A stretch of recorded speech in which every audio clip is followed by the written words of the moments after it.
नमस्ते दोस्तों, राधे राधे। मेरा नाम है संजय केवट और मैं सभी आपका लक्ष्य क्लासेस के इस परिवार में स्वागत करता हूं। मैं आज आपके बीच में वापस लेके आया हूं एग्रीकल्चर की वो क्लास जो एक क्लास में अपन चर्चा कर चुके थे। देखो, उस क्लास में अपन ने देखा था कि सामान्य एग्रीकल्चर से कितने क्वेश्चन बन सकते हैं। तो सामान्य एग्रीकल्चर में अपन ने एक पार्ट देखा। उसका ये मकसद था मेरा कि जो वह पहले वाली वीडियो लेके आया ना, उसका ये सिस्टम था कि जो भी ऑफलाइन बेस के अंदर टेस्ट होगा उसका अपन सोल्यूशन करवाएंगे यूट्यूब पे। लेकिन ये अभी मेरे को थोड़ा अजीब लगा। हमने सोचा कि क्यों ना एक क्लास कंटिन्यू करते हैं। तो हम इस YouTube चैनल लर्निंग लक्ष्य क्लासेस के ऊपर डेली एग्रीकल्चर की क्लास आएगी, जिसमें 10-15 क्वेश्चन जो भी अपना आज 30 मिनट तक जो भी वीडियो बनेगी उसके अंदर जितने भी क्वेश्चन अपन सोल्व कर सकते हैं। और मेरा यही रहेगा कि ज्यादा से ज्यादा क्वेश्चन आपका मतलब 30 मिनट की जो वीडियो रहेगी ना, उसके अंदर अपन 10-15 क्वेश्चन रहने वाले हैं। 10-15 क्वेश्चन के अंदर से अपने जितने भी मान लो उसके ऑप्शन है उनका भी सोल्यूशन करेंगे। तो अपनी ये क्लास अब लक्ष्य क्लासेस के चैनल के ऊपर रेगुलर रहेगी। इसका मेरा कहने का मतलब ये है कि आपको इस क्लास के जो नोट्स है ना वो प्रॉपर बनाने हैं, ताकि आपका जब जेट का एग्जाम हो तो उससे पहले आपके पास एक खुद की बुकलेट तैयार हो जाए। बुकलेट का मतलब ये है कि जो भी क्वेश्चन पहले पूछे गए हैं उनके पास आपके पास होना चाहिए। मान लो आप कोई भी चैप्टर पढ़ रहे हो तो उस चैप्टर को इस तरीके से पढ़ो ताकि कभी उससे अगर क्वेश्चन पूछे ना तो आपका वो गलत नहीं हो पाए। और इसके लिए हम प्रयास कर ही रहे हैं। जैसे और भी क्लासेस चल रही है, केमिस्ट्री की चलती है आपके इस यूट्यूब चैनल के ऊपर, मैथ्स की चल रही है, तो आप भी और क्लासों को भी अटेंड करो। और आज अपन चर्चा करते हैं एग्रीकल्चर के ऊपर। देखो, एग्रीकल्चर का पार्ट 2 लेके आए हैं। अभी क्या ये रेगुलर जो अपनी बुक होती है ना आरबीएससी वाली, उसके ऊपर चलेगी क्लास। ये जो भी क्वेश्चन उस चैप्टर में से बन सकते हैं और कंटिन्यू क्लास रहेगी। अभी कुछ भी इसमें इधर के उधर नहीं होगा, कंटिन्यू क्लास रहेगी। देखो, अब आज चलता करते हैं फर्स्ट क्वेश्चन के ऊपर। देखो, अपना फर्स्ट क्वेश्चन क्या कह रहा है। फर्स्ट क्वेश्चन कह रहा है बेटा कि निम्न में से कर्षण या काली क्रांति का संबंध किस पादप से उत्पादन से है। तो आपको मैंने बताया था ऑफलाइन बैच के अंदर भी, और जब अपन इसका सॉल्यूशन कर रहे थे तभी बताया था मैंने कि कौन सी क्रांति कर्षण या काली क्रांति संबंध रखता है। तो कौन सी क्रांति बेटा, वो क्रांति बताओ। इसका आंसर क्या होगा? इसका आंसर रहेगा बेटा रतनजोत। क्या रहेगा? रतनजोत। कर्षण या काली क्रांति किससे संबंधित है? रतनजोत से। देखो, रतनजोत के बारे में चर्चा करते हैं। देखो, रतनजोत का वैज्ञानिक नाम क्या होता है? रतनजोत का बॉटनिकल नाम होता है बेटा जेट्रोपा कर्कस। क्या होता है बेटा? Jatropha Kirkus. ये तो क्या होगा इसका बॉटनिकल नाम। देखो, अगर औषधीय पादपों में से क्वेश्चन पूछेगा ना तो यही पूछेगा कि इसका कौन सा भाग उपयोग में लिया जाता है। तो मेरे प्यारे बच्चों, ये ध्यान रखना है कि रतनजोत का कौन सा भाग उपयोग में लिया जाता है। तो रतनजोत का भाग लिया जाता है बीज। क्या काम में लिया जाता है? बीज। और बीज से एक पदार्थ बनाया जाता है। उस पदार्थ का नाम क्या है? उस पदार्थ का नाम है बेटा जेट्रोपिन। क्या बनाया जाता है? जेट्रोपिन। तो आपको ये ध्यान रखना है, रतनजोत के बारे में पूछे तो क्या बात ध्यान रखनी है कि इसके बीजों के अंदर कौन सा तत्व पाया जाता है? जेट्रोपिन। देखो, रतनजोत इसका फल प्रकार जो जिससे जो क्वेश्चन पूछा जा रहा है ना, मैं वही बता दूंगा। बस आपको क्या करना है, इसको ऐड करते रहना। समझे बात को? कॉपी लेनी है और कॉपी के अंदर क्या रखना, जैसे लिखवा रहा हूं वैसे ऐड करते रखना। देखो, इसका फल प्रकार क्या होता है? इसका फल प्रकार होता है बेटा कैप्सूल। क्या होता है? कैप्सूल। ये अपने रतनजोत से संबंधित। देखो, राई को अपन क्या कहते हैं? राई को कहते हैं बेटा भारतीय सरसों। क्या कहते हैं? भारतीय सरसों। किसको कहा जाता है? राई को। देखो, सरसों तो आपको पता ही होगा। अरे नहीं देखा क्या? कौन सी क्रॉप है? सरसों एक रबी की फसल है। किसकी फसल है बेटा? रबी की। रबी की फसल है। और सरसों का बॉटनिकल नेम बताओ जल्दी से। क्या होता है बॉटनिकल नेम? सरसों का बॉटनिकल नेम क्या होता है? हाँ, यही होता है बेटा। क्या होता है? Brassica juncea. क्या होता है बेटा? Brassica juncea. किसका बॉटनिकल नेम होता है? सरसों का। Very good sir. सर्पगंधा। सर्पगंधा क्या है? सर्पगंधा बेटा एक औषधीय पादप। क्या है बेटा? औषधीय पादप, जिसको बोलते हैं मेडिसिनल प्लांट के अंदर पड़ा जाता है सर्पगंधा। समझे बात को? देखो, अपना क्वेश्चन क्या कह रहा था, निम्न में से कर्षण या काली क्रांति का संबंध किस पादप से है? तो किस पादप से बेटा? रतनजोत से। समझे बात को? रतनजोत का बॉटनिकल नाम क्या होता है? Jatropha Kirkus. फल प्रकार क्या होता है इसका? कैप्सूल। और इसका उपयोग किया जाने वाला भाग कौन सा है रतनजोत का? रतनजोत का बेटा कौन सा भाग उपयोग किया जाता है? बीज। और इसके पदार्थ कौन सा निकलता है? जेट्रोपिन। इसका आंसर हो जाएगा अपना ऑप्शन नंबर ए। चलो चलते हैं नेक्स्ट क्वेश्चन पर। देखो बड़ा, नेक्स्ट क्वेश्चन क्या कह रहा है? नेक्स्ट क्वेश्चन कह रहा है कि राजस्थान में धनिया की प्रसिद्ध मंडी कहाँ है? राजस्थान में धनिया की प्रसिद्ध मंडी। देखो, सभी की मंडियां फिक्स है। ऐसे तो मंडी के अंदर अपन दूसरा व्यापार भी कर सकते हैं, लेकिन एक एक सब्जी की एक एक फसल की अलग अलग मंडियां स्थापित की गई है। तो देखो, ये पूछ रहा है कि धनिया की प्रसिद्ध मंडी कहाँ पर स्थित है। तो धनिया की कहाँ है बेटा? धनिया की स्थित अपने रामगंज मंडी कोटा। ये कहाँ पर स्थित है धनिया की? रामगंज मंडी कोटा। देखो, पुष्कर अजमेर के अंदर कौन सी स्थित है? पुष्कर अजमेर के अंदर स्थित अपने फूल की। किसकी? पुष्प की। पुष्प की कहां पर? पुष्कर के अंदर। देखो, मेड़ता नागौर के अंदर। मेड़ता नागौर के अंदर स्थित है जीरा की। कहां पर बेटा? जीरा की। जीरा की मंडी कहां पर स्थित है? मेड़ता नागौर के अंदर। और अपने एक और दे रखा भवानी मंडी झालावाड़। भवानी मंडी झालावाड़ स्थित है बेटा, ये अपने स्थित है संतरा की। किसकी बेटा? संतरा की। संतरा की मंडी कहां पर स्थित है? कहां पर स्थित है बेटा? भवानी मंडी झालावाड़ के अंदर। देखो धनिया का उत्पादन, अगर धनिया का पूछे कि मंडी कहां पर स्थित है, तो मंडी तो कहां पर बतानी है बेटा? रामगंज मंडी कोटा के अंदर। लेकिन धनिया का उत्पादन पूछे तो धनिया का उत्पादन होता है बेटा झालावाड़ के अंदर। कहां होता है? झालावाड़ के अंदर। अगर नया डाटा पूछेगा तुमको भी, वैसे तो डाटा करवा देंगे, तुम्हारा जो एग्जाम होगा ना उससे पहले अपनी क्लास से लेगी, तो उस क्लास के अंदर मैं एक बार डाटा ले आऊंगा पूरे, जो पहले जहां से अभी वर्तमान के अंदर चेंज होगा, क्योंकि अभी नया डाटा नहीं आया, तो उसके डाटा के अप्रूव करवा देंगे। तो अभी तो ध्यान रखना है कि धनिया का उत्पादन कहां रहा है? झालावाड़ के अंदर। देखो पुष्प, अब इसका आंसर क्या हो जाएगा अपना? क्वेश्चन नंबर डी, कि धनिया की मंडी कहां पर स्थित है? रामगंज मंडी कोटा के अंदर। चलो नेक्स्ट क्वेश्चन में देखो। नेक्स्ट क्वेश्चन है तुम्हारे सामने, ओस को मापने का यंत्र होता है। ओस को मापने का यंत्र होता है, बताओ इसका आंसर।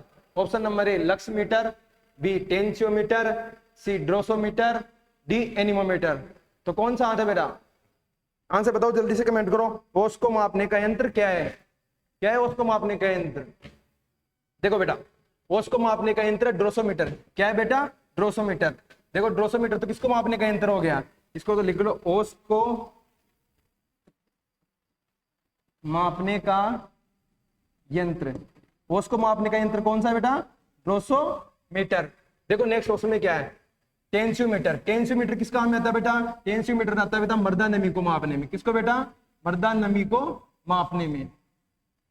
मृदा नमी को मापने में कौन सा यंत्र प्रयोग किया जाता है? टेंसियोमीटर। एनीमोमीटर, अरे एनीमोमीटर तुमको बताया था ना, नहीं बताया क्या एनीमोमीटर? एनीमोमीटर किसके काम आता है? हवा की गति को मापने में। किसको बेटा? हवा की गति को मापने में।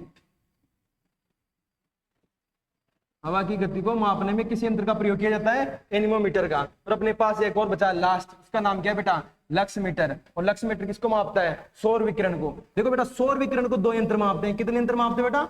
दो यंत्र। इसके अंदर से फर्स्ट तो कौन सा बताया मैंने? Lux meter. अभी पहले तो किससे मापा जाता था? लक्स मीटर से। अभी इसकी जगह दूसरा नाम आ गया, और अभी किसमें मापा जाता है? वाट के अंदर। किसमें मापा जाता है बेटा? वाट के अंदर।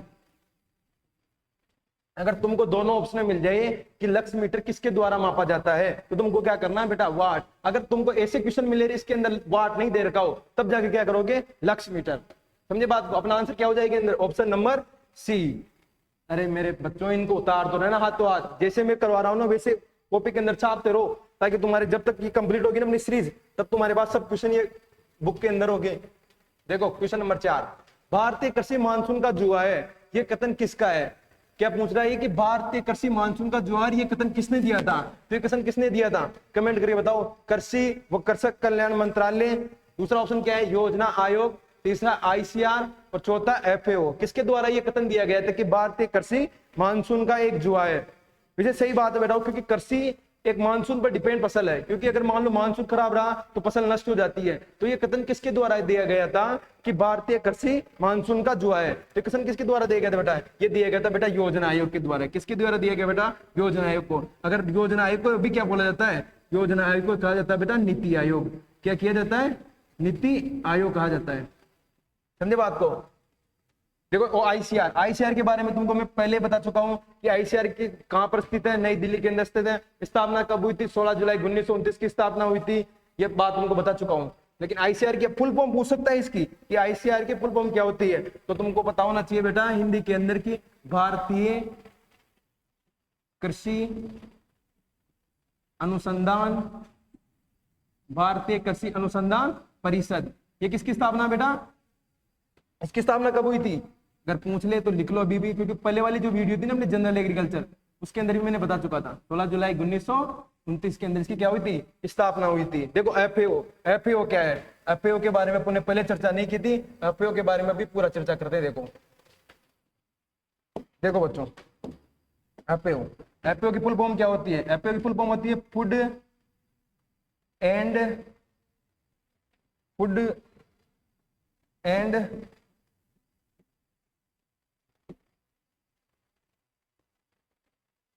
And agriculture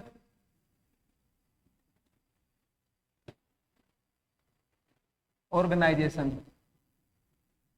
food and agriculture organisation. अगर इसका पूछ ले कि मुख्यालय कहाँ पर स्थित है, तो बेटा एफएओ का मुख्यालय कहाँ पर स्थित है, तो ये तुमको पता होना चाहिए कि एफएओ का मुख्यालय कहाँ पर स्थित है। तो ये एफएओ का मुख्यालय स्थित अपने रोम इटली के अंदर। कहाँ पर है बेटा?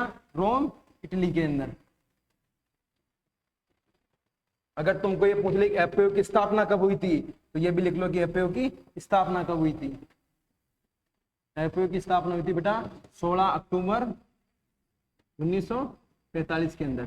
कब हुई थी? 16 अक्टूबर 1945 के अंदर किसकी स्थापना हुई थी? एफएओ की। देखो अपना क्वेश्चन क्या कह रहा था कि भारतीय कृषि मानसून का जो है ये कथन किसका है, तो ये कथन किसका है बेटा? योजना आयोग का। तो अपना आंसर कौन सा हो जाएगा? Option number B.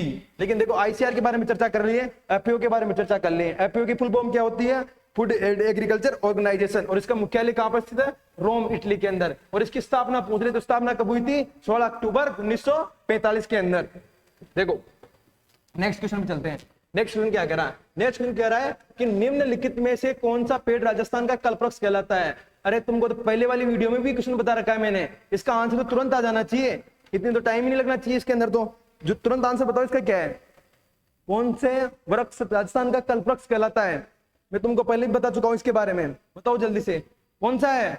अरे मेरे प्यारे बच्चों इसका तो आंसर है ना अपने राज्य वृक्ष। और राज्य वृक्ष कौन सी है? खेजड़ी। और खेजड़ी को इंग्लिश में क्या बोला जाता है? Prosopis cineraria. ये क्वेश्चन पूछा गया है, इसके अंदर क्या दे रखा था? बोटनिकल नाम। और तुम रट के जाते हो अपने हिंदी नाम, हिंदी नाम से नहीं, इनको भी याद करना है। तो ये किसका नाम है बेटा? खेजड़ी का। किसका वनस्पति नाम है? खेजड़ी का। और खेजड़ी का वनस्पति नाम क्या होता है? Prosopis cineraria. देखो ऑप्शन के अंदर दे रखा टिकोमेला अंडुलेटा। टिकोमेला अंडुलेटा बेटा देता है रोइडा को। किसको बोला जाता है बेटा? रोइडा को। और रोइडा क्या है? एक पुष्प है। क्या है बेटा? पुष्प है। समझी बात को? इसी को कहते हैं रोइडा का एक उपनाम है बेटा, जो जरूर याद रखना है, क्योंकि बहुत सारे बच्चों को ये चीज याद नहीं है। और तुम अपनी कॉपी के अंदर नोट कर लो कि मरुस्थल का क्या बेटा? मरुस्थल का सागवान किसे कहा जाता है? तो मरुस्थल का सागवान कहा जाता है बेटा रोइडा को। ये क्वेश्चन इंपोर्टेंट है बेटा, ये ध्यान रखना कि मरुस्थल का सागवान किसे कहा जाता है? तो किसे कहा जाता है बेटा? रोइडा को। देखो दूसरा साइनोडेक्टाइलोन। अरे साइनोडेक्टाइलोन किसका बॉटनिकल नाम है? किसका नाम है? बताओ जल्दी से। ये नाम है बेटा धूप घास का। किसका बेटा? धूप घास का। धूप घास का बॉटनिकल नाम क्या है? साइनोडेक्टाइलोन। तीसरा दे रखा अजेरेडेरिन इंडिका। अरे ये तो अपने किसका नाम है? अरे बोलते हो ना नीमड़ी। किसका नाम है बेटा? नीमड़ी का। और इसको बोला जाता है नीम। क्या बोला जाता है बेटा? नीम। किसका नाम है? नीम का। इसको बोला जाता है अजेरेडेरिन इंडिका। देखो अपना क्वेश्चन चला निम्न में कौन सा पेड़ राजस्थान का कल्पवृक्ष कहलाता है? इसका आंसर क्या रहेगा? Option number B. चलो चलते हैं नेक्स्ट क्वेश्चन पर। देखो क्वेश्चन नंबर 6 ये क्या कह रहा है? राजस्थान में जैविक कृषि उत्कृष्टता केंद्र कहां पर स्थित है? अरे तब तुमको जैविक कृषि उत्कृष्टता केंद्र जनरल एग्रीकल्चर केंद्र बताई था, वो कहां पर स्थित है? वो स्थित अपने बेटा झालावाड़ के अंदर। कहां पर स्थित है? झालावाड़ के अंदर। और झालावाड़ के अंदर कौन सा उत्कृष्टता केंद्र स्थित है? जैविक कृषि। कौन सा? जैविक कृषि। जैविक कृषि उत्कृष्टता केंद्र कहां पर स्थित है? झालावाड़ के अंदर। देखो सवाई माधोपुर के अंदर क्या स्थित है? सवाई माधोपुर के अंदर स्थित अपने पुष्प उत्कृष्टता केंद्र। कौन सा बेटा? पुष्प उत्कृष्टता केंद्र। और ये कहां पर स्थित है? ये स्थित है झालावाड़ के अंदर। कहां पर स्थित है? झालावाड़ के अंदर। और ये पुष्प उत्कृष्टता केंद्र तो कहां पर स्थित है? सवाई माधोपुर के अंदर। और जैविक कृषि कहां पर है? झालावाड़ के अंदर। देखो जयपुर के अंदर कौन सा है? जयपुर के अंदर आता है एक तो अनार का। किसका? अनार का। एक आता है जैतून का। किसका आता है? जैतून का। ये दोनों कहां पर स्थित है? जयपुर के अंदर। और लास्ट है जैसलमेर। जैसलमेर के तुमको बताया था कि जैसलमेर में किसका है? खजूर का। किसका है बेटा? खजूर का। खजूर का उत्कृष्टता केंद्र कहां पर स्थित है? जैसलमेर के अंदर। और सवाई माधोपुर के अंदर किसका आ गया? पुष्प उत्कृष्टता केंद्र। और झालावाड़ के अंदर कौन सा है? जैविक कृषि उत्कृष्टता केंद्र। तो अपना इसका आंसर क्या हो जाएगा? Option number C. चलो नेक्स्ट क्वेश्चन पर। देखो बेटा इस बार लक्ष्य क्लासेस देवली का पूरे राजस्थान के अंदर जो टोंक जिला है उसके अंदर अपनी फर्स्ट रैंक रही है। इसी के साथ देखो फर्स्ट रैंक पे रहे अपने लखन मेहरा, जिसकी 97% फिजिक्स में से 100 में से 100। देखो कोई भी संस्थान टॉप करता है तो उसके टीचर का रोल तो होता ही है, लेकिन साथ के अंदर स्टूडेंट का रोल भी बहुत होता है, क्योंकि क्लास के अंदर बहुत सारे बच्चे बैठते हैं, कोई पढ़ता है कोई नहीं पढ़ता है, लेकिन अगर स्टूडेंट टीचर के साथ अगर मेहनत करता है तो दोनों का रिजल्ट निकल के आता है। तो इस बार लक्ष्य क्लासेस देवली ने टोंक जिले के अंदर फर्स्ट मेरिट और सेकंड मेरिट दे चुके हैं। और एग्रीकल्चर के अंदर तो आप मानोगे नहीं कि 4 बार अपने जिला मेरिट रह चुकी है एग्रीकल्चर के अंदर, 2018, 19, 20, 21 4 बार तक मेरिट रह चुकी है। तो चलो नेक्स्ट क्वेश्चन पे चलते हैं। देखो नेक्स्ट क्वेश्चन कौन सा है? विश्व के संदर्भ में हरित क्रांति की शुरुआत कब हुई? विश्व के संदर्भ में हरित क्रांति की शुरुआत कब हुई?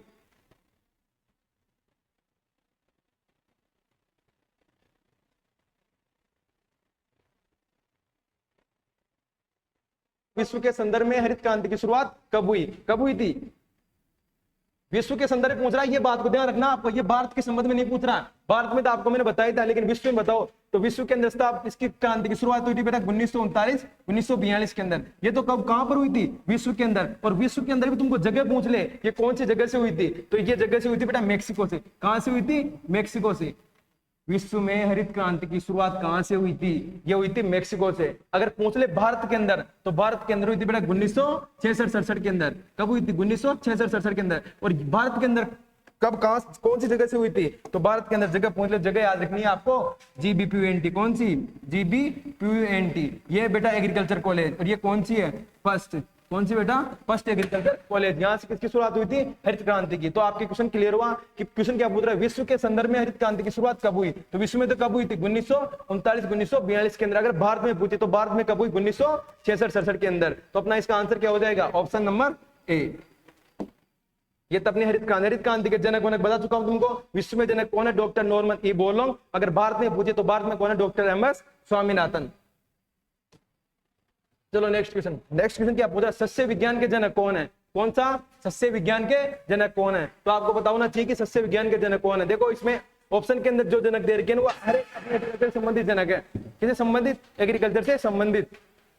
तो इसमें से फर्स्ट पूछ रहा है कि सस्य विज्ञान के जनक कौन है? तो सस्य विज्ञान के जनक कौन थे? डॉक्टर पीटर डिक्रेसेन जी। तो देखो इसमें डॉक्टर MS मोरिगोडा देगा, तो किसके जनक है? ये बेटा उद्यान विज्ञान के। किसके? उद्यान विज्ञान के जनक। उद्यान विज्ञान के जनक कौन है? Doctor MS मोरिगोडा।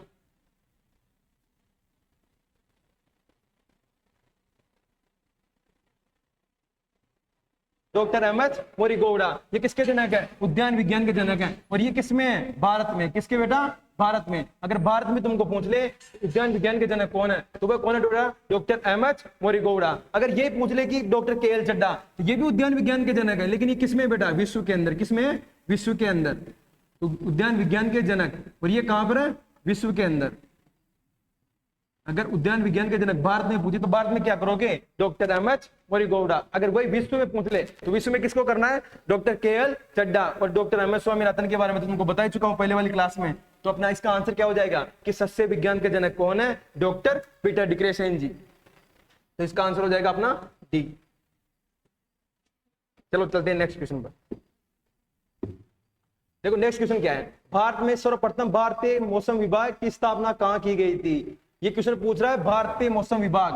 भारतीय मौसम विभाग तुमको बताया था कि भारतीय मौसम विभाग की स्थापना कहां की गई थी। वर्तमान की नहीं पूछ रहा है। वर्तमान में तो कहां पर स्थित है? नई दिल्ली के अंदर। कहां पर स्थित है? नई दिल्ली के अंदर। लेकिन पूछ कहां रहा है कि स्थापना इसकी कहां की गई थी? प्रथम बार जो इसकी स्थापना हुई थी ना, वो कहां हुई थी? और प्रथम बार की स्थापना हुई थी कोलकाता में। कहां हुई थी बेटा? कोलकाता के अंदर। और वह कोलकाता में कब हुई थी? 1875 के अंदर। कब हुई थी? 1875 के अंदर कोलकाता के अंदर किसकी स्थापना हुई थी? IMD की। किसकी बेटा? IMD की, जिसका वर्तमान मुख्यालय पूछ ले आपको कि IMD का वर्तमान मुख्यालय, IMD का वर्तमान मुख्यालय ये कहां पर स्थित है? तो मेरे प्यारे बच्चों ये स्थित अपने नई दिल्ली के अंदर। कहां पर स्थित है?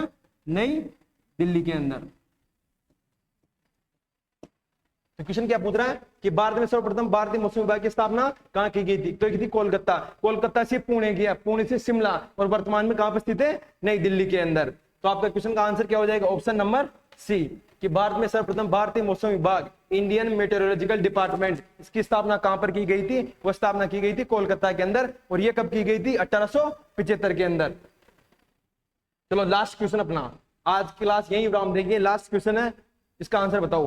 IRI की स्थापना नई दिल्ली में कब की गई थी? IRI की स्थापना नई दिल्ली में कब की गई थी? तो कब की गई थी नई दिल्ली के अंदर? देखो IRI से संबंधित मैंने सभी चीजें तुमको बता रखी थी कि IRI की स्थापना वर्तमान में कहां पर है, कौन सा संस्थान है, इसके वर्तमान मुख्यालय कहां पर स्थित है, ये सब तुमको बता दिया था। तो अब तुम्हारे के सामने ये क्वेश्चन है कि IRI की स्थापना नई दिल्ली में कब की गई थी? देखो स्थापना तो इसकी कब हुई थी? 1929 के अंदर। कब हुई थी बेटा? 1929 के अंदर। लेकिन 16 IRI की स्थापना, देखो IRI से संबंधित आज सभी चीजें लिखते हैं।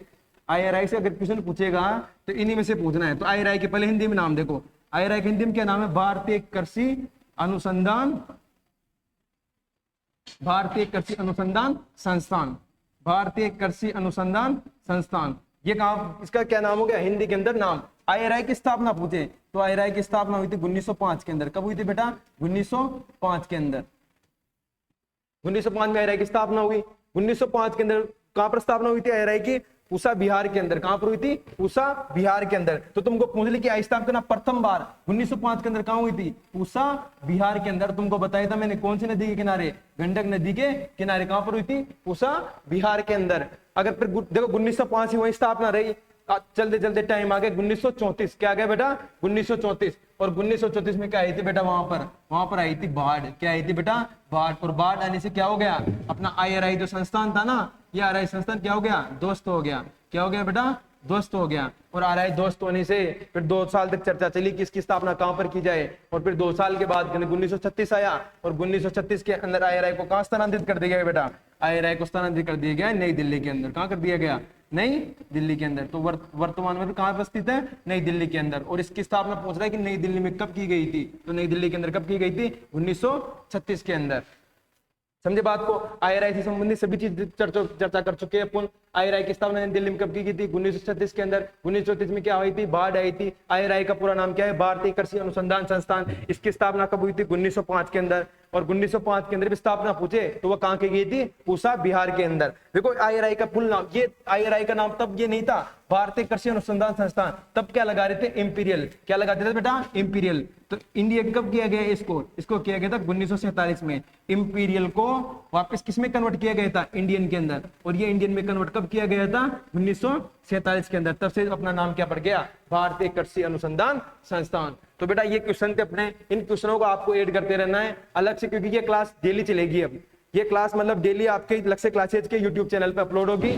तो आपको ये चीजें देखती रहनी है। अगर कोई भी किसी से भी संस्थान या किसी भी चीज के बारे में डाउट हो तो आप कमेंट कर सकते हो कि सर आप क्लास कंटिन्यू रखो, या कोई भी अगर मान लो चाहो आप चैप्टर वाइज करवाना चाहो कि नहीं सर आप चैप्टर वाइज सॉल्यूशन करवाओ तो चैप्टर वाइज करवा देंगे। मेरा कहना ये कि अभी आपके जो क्वेश्चन करवाए गए 10 क्वेश्चन, ये 10 क्वेश्चन नहीं थे। 10 क्वेश्चन के अंदर भी जो ऑप्शन थे ना, उसमें से भी जो क्वेश्चन बन सकते मैंने बनाने की कोशिश की। अभी आप नेक्स्ट क्लास अब निकल होगी। तब तक आप सभी का धन्यवाद। देखते रहिए, मुस्कुराते रहिए और लक्ष्य क्लासेज का विजिट करते रहिए। धन्यवाद।